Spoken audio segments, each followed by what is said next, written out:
David Pipe, and today it's a great pleasure to speak about LIOF Live, our online organ series of concerts, which we're going to have every Monday at the normal times of our pre-advertised concerts, which would have been live in Leeds Cathedral. It's a great pleasure that on the 11th of May, Jonathan Rennert from St Michael's Cornhill in London is going to be playing for us. But first of all, we're going to give you a little preview, and I'm really pleased that Ben Saunders, the Director of Music, is here with me, and we're going to talk a little bit about the organ concerts and also about what the Diocese of Leeds has been doing through this very difficult period of lockdown in terms of our online choirs, our rehearsals, and all the other exciting events such as our YouTube virtual singing sessions, which happen every day. So Ben, it's great to have you here. Can you tell us a little bit about how we're all getting on in the Diocese music? David, it's great to see you too. Well, things have been really busy here. Our approach has been sort of quite particular in that we've decided to continue business as usual as far as that's possible. So we've moved all our 18 after-school audition choirs, including the 6 at the Cathedral, online, and they rehearse at their usual times each week. And we've also moved our largest school singing program online. That's the program that reaches at the moment 56 of the schools in the diocese, right across West and North Yorkshire. And they receive daily singing sessions that are delivered through our YouTube platform. And if you'd like to have a look at that, you just go to schoolsingingprogram.org.uk. As well as that, the Cathedral's continued all its services, not just on a Sunday, but every weekday. You can also see services streamed on leedscathedrallive.org.uk. And finally, we've been sort of trying to take a bit of a lead in the sector, thinking about how we adapt now, but also how we're going to be working in whatever the new normal is. And we've been running a series of webinars. The next webinar is going to be in May, and we're delighted for that to be joined by the head of the Choir Schools Association, the chair of Friends of Cathedral Music, and also colleagues from the Diocese of Leeds, and not forgetting James O'Donnell, who's kindly giving some time in his very busy schedule at Westminster Abbey to say how the music department there's working. But could I ask you a question first of all? What decided you to put the Leeds International Organ Festival online? Well, we did a lot of work getting a really good number of players from all around the world. We had 2 lined up from Germany, 1 from Italy, and people from around the country as well. And we thought, really tying in with that diocese idea of business as usual, and as we're live streaming masses, there's no reason why we can't do the same thing with these organ concerts. All of our artists very generously agree with that.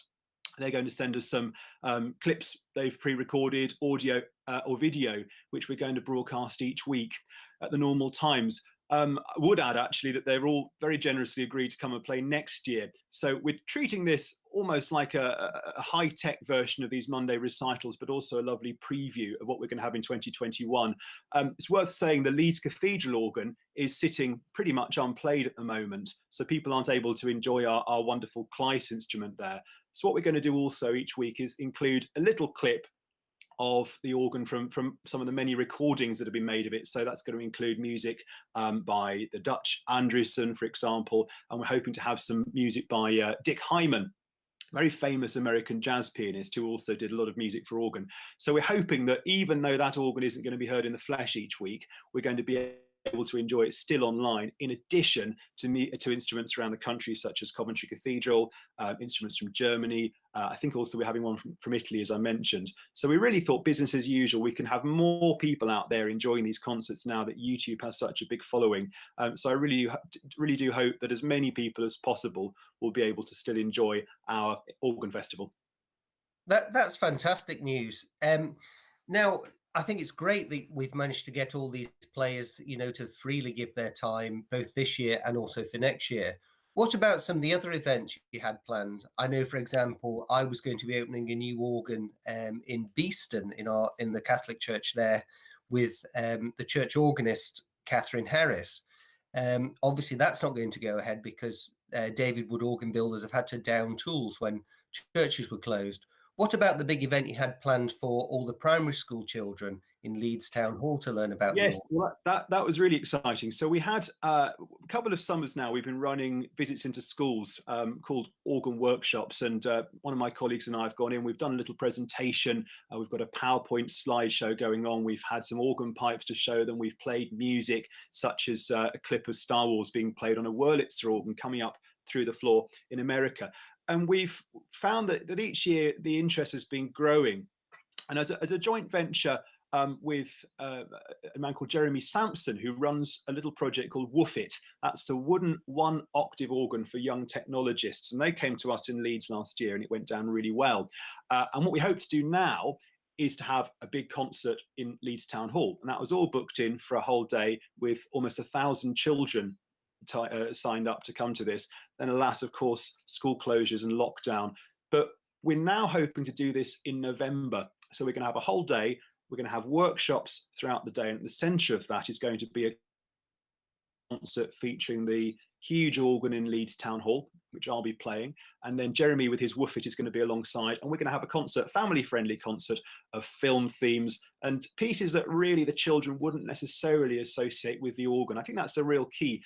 Having the organ, which is still a slightly esoteric, unknown instrument, but having it playing music that they will know from films, from TV shows, and things that they can really latch onto. That's terrific. And I know, David, you've been very keen to move away from this idea that the organ has been cursed by, really, that it's a niche within a niche, and also a sort of bastion of male middle class privilege. How's that reflected in the people that you've got playing in this year's series? Yeah, well, I've made a real effort to include some eminent ladies playing the organ. So we've got Rachel Mahon from Coventry Cathedral, a young Canadian who's actually soon to become director of music there. And also we had Angela Metzger from Germany booked in to play. And one of the other highlights, a non-organ event for us, but one of the real highlights we had planned was Judith Weir, who's the master of the Queen's music, was going to come to be interviewed by Richard Mantle from Opera North.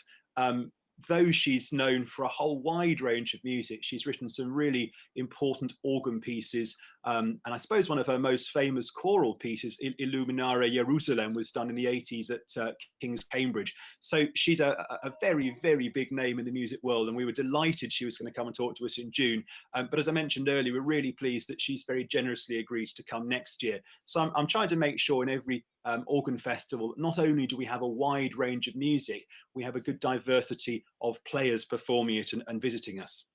That's fantastic. And I know the Leeds International Organ Festival is just a small part of your bigger program, the organist training program in the Diocese of Leeds. What's happening with all the 50 odd children that are learning the organ at the moment? Because surely they can't practice now that churches have been closed. They can't. Well, what we're doing, we've moved everything online. So a lot of our children who will be having organ lessons obviously don't have organs at home. And we've tried to capitalize on that by allowing them to explore some different repertoire for their hands only, manuals only music, such as some of the Bach Anna Magdalena book, just off the top of my head.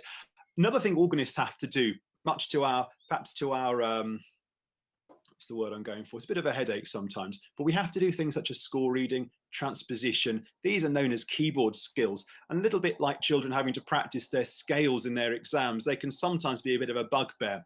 But it's a really good time. Now we've all got a bit more practice time on our hands to focus on that sort of thing. So what I've been trying to do is use online resources. There's some wonderful choral scores on a website called CPDL. And I've been sharing these of different levels of difficulty with some of our pupils. So they're having piano lessons, as you might expect. We're also trying to broaden it a little bit, do some keyboard skills, do some oral training. I was doing a little bit of improvisation the other day. So really, as much as we can, we're trying to keep these lessons going with as much energy and variety as they would do in a so-called live setting. And we've had some lovely feedback so far. So I think really we've got to capitalize on this. We've got so much technology at our fingertips. We can make the best of an otherwise tricky situation. The children seem still to be thriving in terms of their musical lessons and musical achievements. That's fantastic. And obviously the organ is a somewhat remote instrument, especially in the cathedral, because you're, up 10 meters and probably 100 meters from an average person in the audience. Is this live streaming something that you might continue to carry on in the future, or is it just a one-off for this year? No, it's very much something we'd like to do. One of the things about Leeds Cathedral organ, it's a really fabulous organ.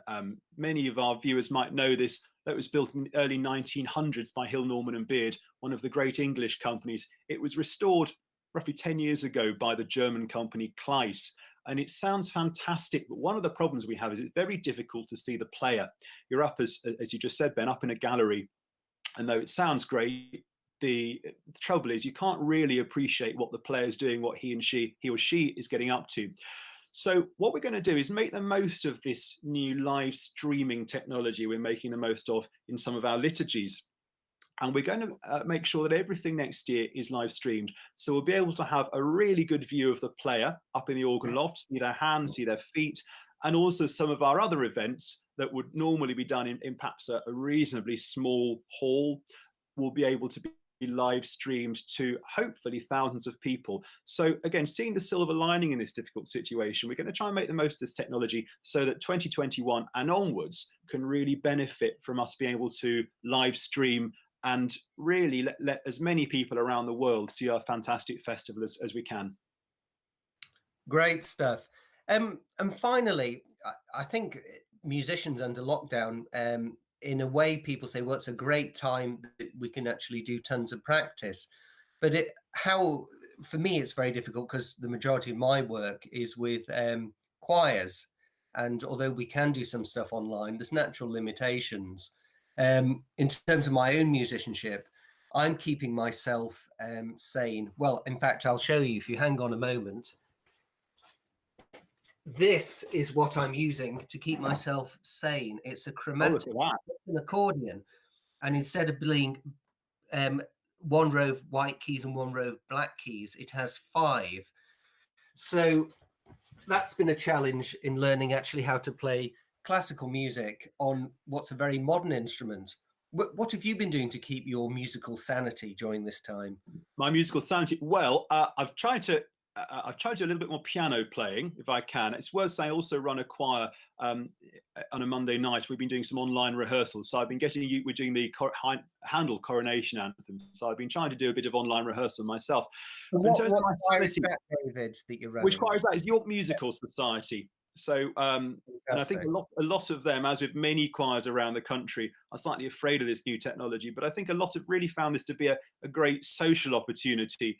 It's no secret that many of our members, I think, as with many choral societies, are probably in that most at-risk bracket who are having to self-isolate. So actually having that little window through the webcam, through the computer, out into the wider world has been important for them. My own sanity, well, I do enjoy playing the piano, and I suppose as an organist, we mentioned being stuck away from everyone else. It's sometimes difficult to remember that we're chamber musicians. So I've been enjoying practicing some accompaniments of songs, for example. A great fan of the Schumann songs. And one of my other real aims is, I'm not really good at it, is to get better at jazz piano. So I've got my jazz piano Hanon tutor out there, and I'm trying to learn some chords. So when I improvise jazz style, it sounds a bit less churchy and a bit more like Art Tatum, or Oscar Peterson would be lovely too. But I think for all of us, it's a great opportunity to listen to music. YouTube, Spotify, it's wonderful. So I've been listening to all kinds of things, some weird medieval Spanish guitar music or lute music, I suppose, right up to, I think yesterday, in fact, I had some Parisian accordion music on, Ben. So I feel you should give us a little taster, perhaps. Well, I think I'm still at March of the Middle Sea Twins level on the accordion. But, maybe this time next year I'll be ready to do something. I mean, interestingly enough, I've been discovering music by a composer called Cimarosa, sort of contemporary of Mozart that I knew nothing about. But actually playing through some of his sonatas has been really therapeutic. And it's the sort of music you can just sit down and sight read, but it comes over really well in performance. I think, finally, can you just remind me, because it's now popped out of my head, when are these recitals starting, and where should we go to find them? Yeah, they start on the 11th of May, so that's a Monday. They're all going to be on Mondays, and we've made a real effort here to keep them as close as we can to the normal time. So each Monday, as advertised, at 1:10 tune into www.lioflive.org.uk, and that will take you straight to our brand new YouTube channel. And you can tune in every Monday. And in these little musical concerts, I'll do a little introduction at the beginning, welcome the performer, and then we'll enjoy this really great variety of music. I've seen some of the lineups we've got. We're going to enjoy music by Gershwin, believe it or not. We're going to have some Mozart in there, a bit of Brahms, a lot of things coming up. And then at the end of each concert, we're going to have a short sign off. I think I'll probably do that. And we'll also hear a little bit of the Leeds Cathedral organ, which I said earlier is almost going to be unheard really this year, which is a great shame. So we're going to try and make sure every week we include a little clip of our own organ, so it's not forgotten and everyone knows the sound to expect when we come back to hear it in the flesh in 2021. So every Monday, 1:10 for 20 to 30 minutes, and we've got a really good lineup. So I do hope everyone around the world is going to enjoy what we've got in our LIOF Live, especially for 2020.